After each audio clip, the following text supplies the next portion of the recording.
Hey, what's up, everybody? Video 44 coming at you with another video. All right, so the end of the preseason is upon us.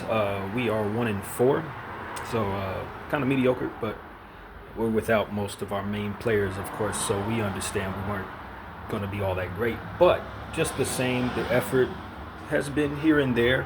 I've liked how we've performed on the glass and on um, getting to the line has been something we've done well as well. So, we're an okay team. We just got to get everybody out there and then we'll know what we have. Till then, we're just kind of using scraps and asking them to play bigger roles and, guys that are supposed to be doing specific things.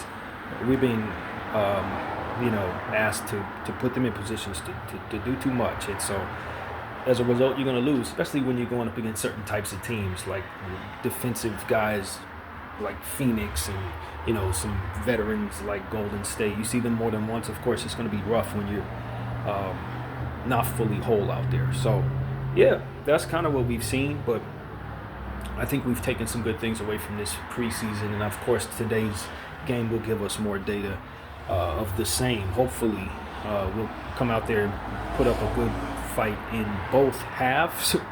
48-minute games, because that's what's really required there. It's been the tale of two halves for the last couple of games. Of course, we're talking about a back-to-back in the preseason as well, so you have to put an asterisk there. But, the Lakers came out and really were destructive in the first quarter, defensively, offensively, clicking. And in the second half, we put in different people and get different results. And that has been the story. We end up giving the game back. And,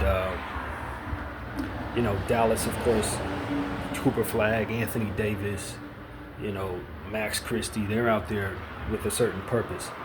And so there wasn't any question that we were going to have trouble with them in this circumstance. So, it was good to see Luka back in the Phoenix game. In that first half, he looked tremendous, so we know he's ready to go. I do believe he's expected to play tonight, but I'm not sure if they'll scratch him last minute or not, because it is the preseason. At the end of the day, what are we trying to prove? Cohesiveness is what's the game. So I think he will play in the first half and then probably sit after that. Our injury report has Jared Vanderbilt on it. Of course, he had the contusion. I think he got a knee in the thigh or something like that. I expect that he will probably not play tonight. Of course, Braun is out until mid-November, basically. Bronny is also listed as a game-time decision. Not really sure what's going on there. Abdul Thero, of course, continues to be out. The mythical young players that we have yet to see. Chris Magnon, game-time decision. Same thing. So that's the full injury report for us. Malik Monk, a game-time decision. Not sure if he's expected to play tonight. Probably not. DeMar DeRozan is a game-time decision. Domantas Sabonis also. And Keegan Murray is out. He's going to be out until the end of November, early December, even though he just signed a pretty big deal just a day or two ago.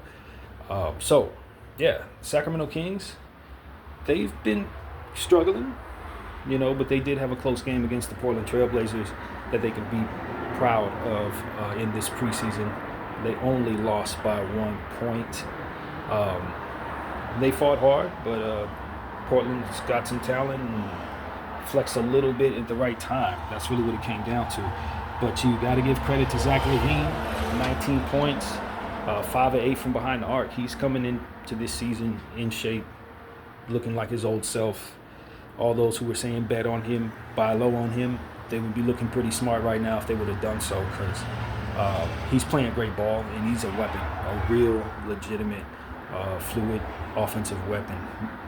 On a bad contract, but he's really good. He could help a team. So I wouldn't be surprised to see a Zach LaVine trade at some point for a team that's looking to just edge over the top and maybe willing to move some salary to do so.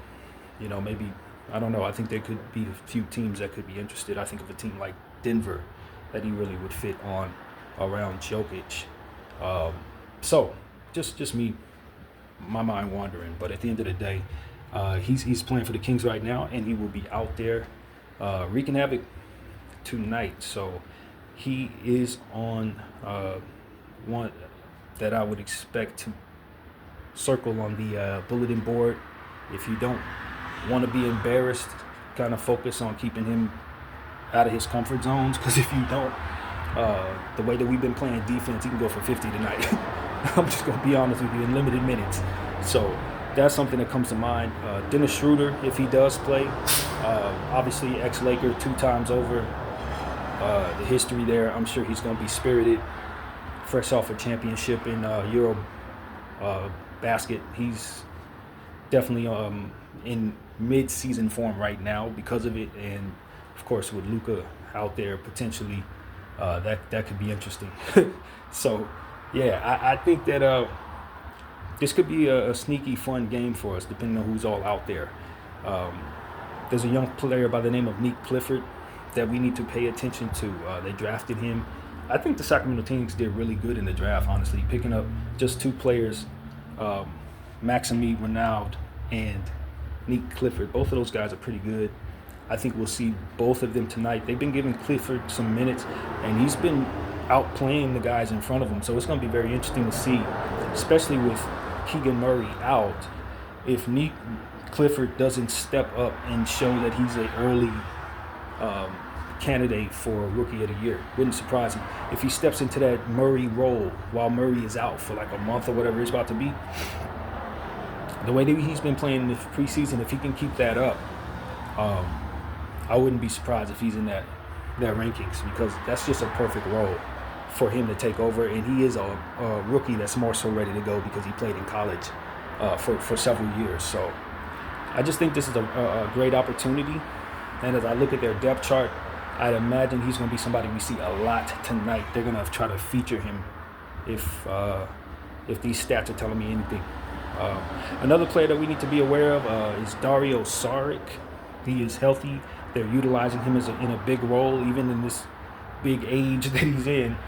He's still in the league getting minutes, and he's coming off a pretty good game in that Portland one, which was a game ago. The last game they played, I think it was Dallas, but as I look at the stats in the Portland game, he was 4-5 from the field, 4-4 from the 3. So if he's hitting shots like that, start the year, I would imagine that's going to be something that we see tonight.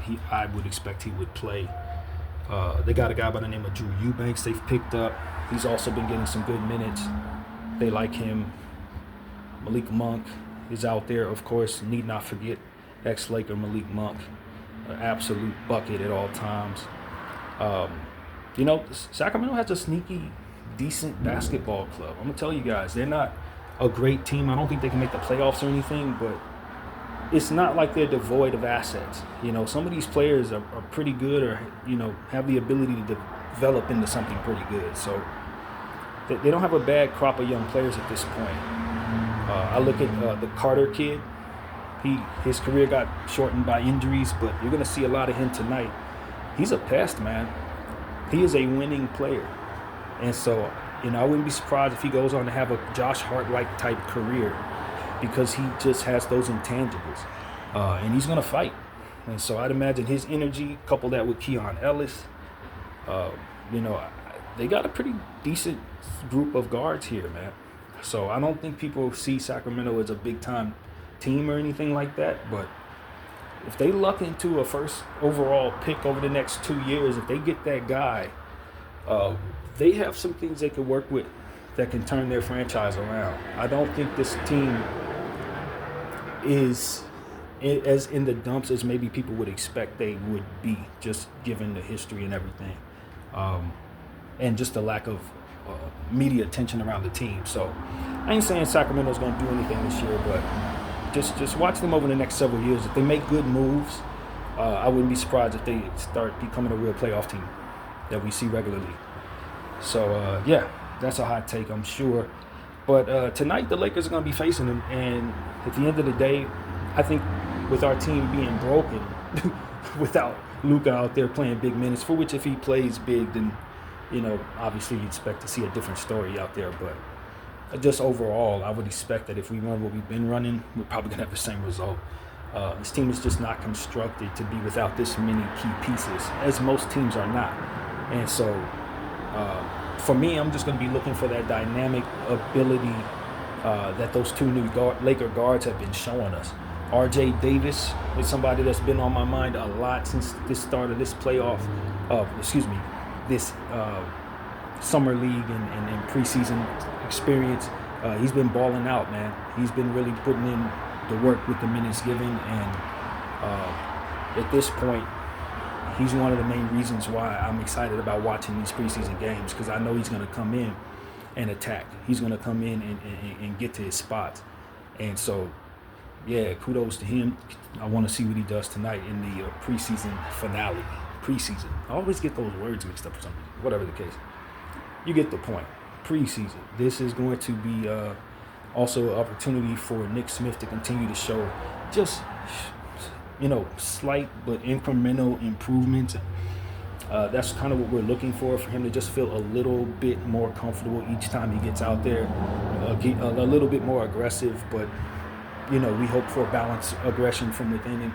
The talent's there, the ability to explode is there, the big game ability is there, but what the problem is trying to harness the energy and the effort into productive, efficient basketball play, production. Because at the end of the day, you can exert a lot of energy out there, dribbling and running around and doing all different types of things, hoisting shots and breaking them, but making people better, doing things within rhythm, in line with your teammates, those are the areas that I think a point guard really needs to shine. And I think that these are the minutes that help him grow in those areas. And so I'd like to see us continue to give Nick Smith a lot of time, Dalton Connect, as I shift. Also, he's been getting a lot of minutes, 35 minutes a game almost in these preseason. That's exactly what I think should happen there. Given the fact that you want to, in theory, groom him into being a player who can kind of be a hub for offense if necessary. Somebody off the bench you can give the ball to a bunch of times to score the ball. So in that role, if you're trying to groom him to become that, I think we've done a good job of, when Austin and Luka and Bron are out, shifting things toward just allowing him to get a lot of shots up. Between him and Rui, that's kind of what they need anyway. It's just more attempts than what they're ultimately expected to get in our offense. So this is when I want us to utilize him, specifically Dalton Connect, as a developing, slumping player, in the exact way that JJ's doing it. So definitely kudos with that. And with it comes the 2 of 11 shooting performance. And the 4 attempts rather from the field. He's a little inconsistent in his aggression as well, but that kind of comes with young players who understand they have a certain ability but have yet to see it manifest. So I see in Nick Smith the same thing I see in Dalton Connect in that regard. Just young players who know they have big playability but just have yet to figure out how to make it all come together. So it's a journey. All players go through that. For some, it takes longer than others. Some guys never get it. But for those who do, they become their highest. They reach their ceiling. And so that's what I think is possible for Nick Smith and Dalton Connect. They can go either way for either one of them. But they do have to figure out how to manage themselves while they're trying to learn themselves, so to speak. And that just comes with being a young player. So, yeah, man. I think, we have a couple of guys we need to develop, but it's been a breath of fresh air seeing some of the older guys too. And you consider what Gabe Vincent's been doing this preseason. I didn't expect Gabe Vincent to have a good preseason. I was pretty much done with Cardi G, but he's been playing ball for this Laker team in this preseason as well as anybody. And you got to give him his credit for the shot making and just for the overall poise, for the shape he's come into this preseason in, especially coming back from the injuries that he's come back from. We understand that he has a motivator because he's a free agent, and so this is a big year for him, and I expect for both interests to align to give us a really good season. And so, good luck to Gabe Vincent. It's been good to see the journey, especially knowing the injury. To see him playing like this, he's put in a lot of work. And so we joke about Gabe. We understand also that, this has not been easy. It's not like he's been at his best shape. And so he is now, and I think he's producing as such. So, yeah, that's what I want to say there. Love what I see from DeAndre Ayton, continuously giving us energy on the boards, production defensively. We're getting spoiled now, DeAndre. So now that you're giving us that production, that's kind of what we want to see from here on out. I think if he were drafted with a different cachet, and maybe it's not fair to say that, but if he were, I'd have a lower expectation for what he should be able to accomplish. I don't know that I have the same opinion about certain types of players. Call me brainwashed by the overall draft process. But just the same, for him, it's like you the first overall dude. I expect once you show me that you're doing something elevated, that should be what I expect from you. You know what I mean? And that's just where my mind is when it comes to Ayton. It's not that I'm setting the bar very high, but the ability for him to move that bar very quickly is there with me, because I understand how talented he was supposed to be as it pertains to what they could have groomed him to be versus what it is he was ultimately groomed to be in the NBA. And that's like a third overall go-to scorer. That never was what he was supposed to be. He was supposed to go to a team that didn't have any young players, and they were supposed to like spam him to be like a 50, 60 point scorer. You know, not to say that that's what his ceiling was, but that was kind of what you expected. He was going to be the number one guy, get the ball 8 and 30 times, and just let him operate from all over in all of his spots. And I don't know that he can ever be that. I'm not saying that that's what he ever could have even been, but I think that was what he should have been asked to be, and it was never what was asked of him. So when you just kind of get used to who you are over 10 years, 12 years, you're not going to change that. But I don't think Phoenix really had the role that ultimately he was best for being in. And so now we pretty much could use him simulating whatever version of that for us. To whatever level, I don't know. Luka's still our number one, so it's kind of more so like Phoenix than maybe I'm saying it is, but just the same, we're going to need him to go for 30 points. We're going to need him to be big in a playoff game. And so I'm not going to say that I'm putting a cap on his ceiling. I'm just simply saying that I have low expectations based on what he's shown me, but I understand he was never asked to be what he should have been asked to be. And if we ask him to be that, who knows what we can get out of him. But he does have to stay healthy, and we do have other mouths to feed, of course, so it is what it is. But if he can give us what he's giving us, especially on the defensive end right now, I think we'll be happy, because the scoring is going to come from other pieces. But we need from him rebounding and stocks, blocks, steals, deflections. We need those things, the big man, the center things from Ayton. So that's really what it comes down to. If he's ready to really play that role, he's going to thrive here. He's going to thrive here. And based on what I'm seeing in the preseason, he's doing pretty good. So I hope that continues. And, we're rooting for Ayton to be his best self here. And, you know, you got to give credit where credit's due. There's another player by the name of Jackson Hayes who's been playing pretty well for the Lakers. We've had some games where he's fouled inexplicably. Stuff like that is going to come from that player, but what he's been doing has been helping us as well in the defensive end.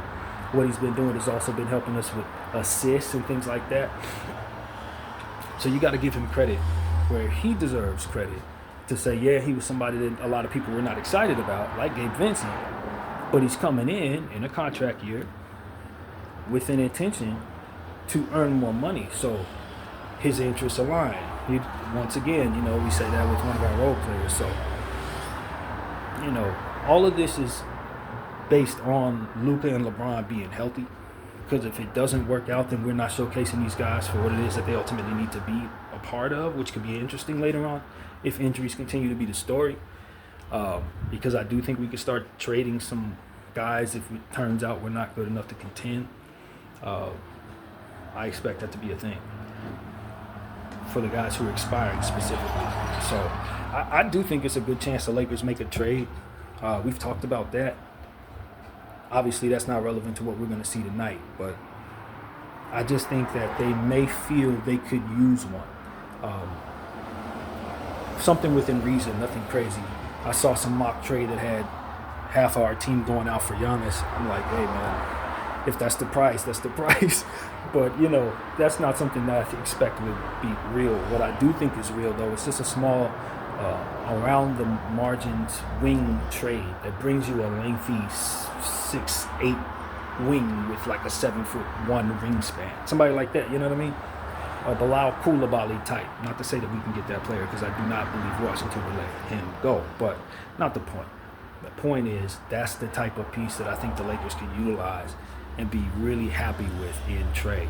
So keep an eye open for anything possible that could happen before the start of the season or early in the season. I think the Lakers may be interested in something and probably been working on something for a while too.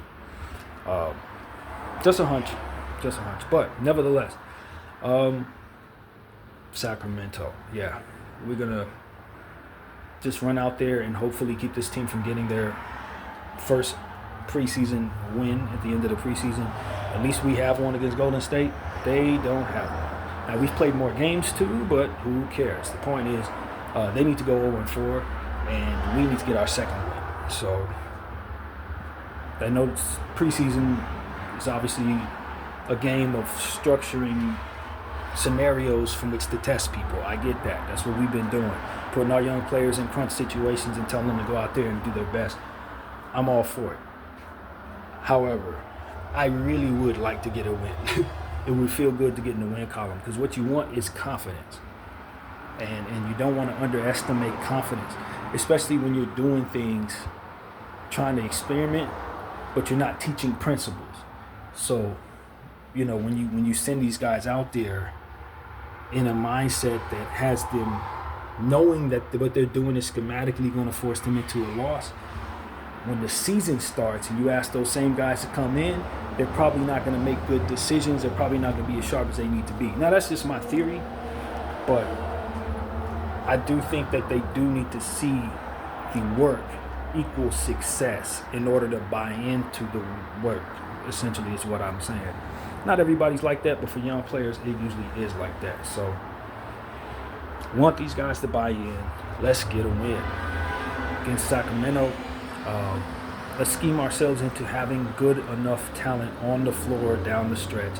If we find ourselves in a close game, we actually have a chance to get the victory. That's all I'm saying.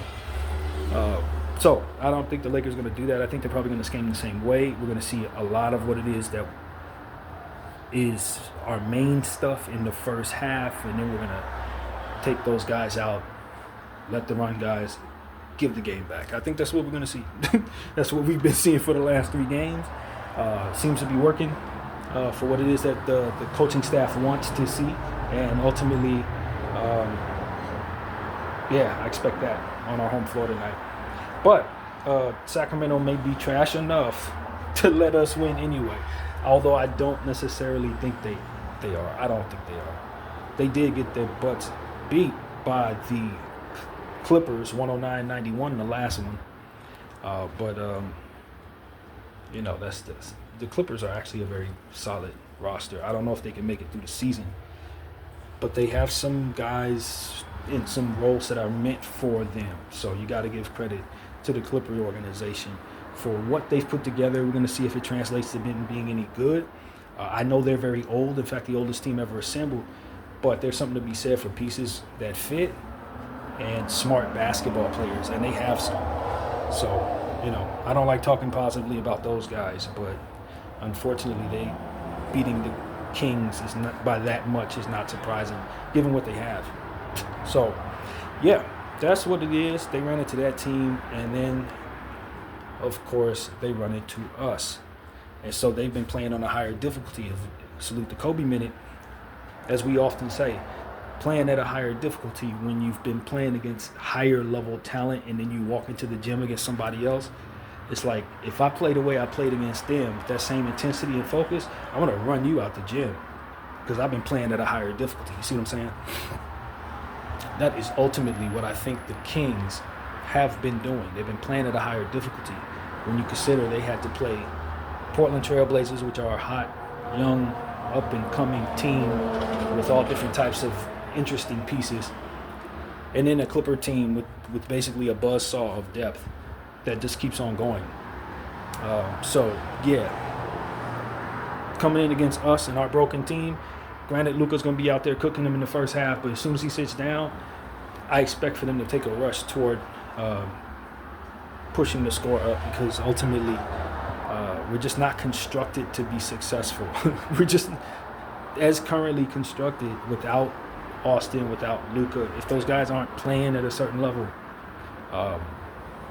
this team is going to try hard, and if their guards are going, then maybe they got it going. But if there's any inefficiency, our defense just doesn't make up for it, it seems, based on who we've been using. I think that changes when you use everybody, but, this is what it is.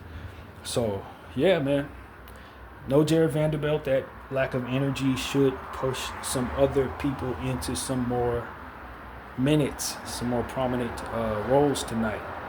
And so I'm very curious to see who's going to step up. Is Rui going to continue the hot shooting that he displayed in the last game?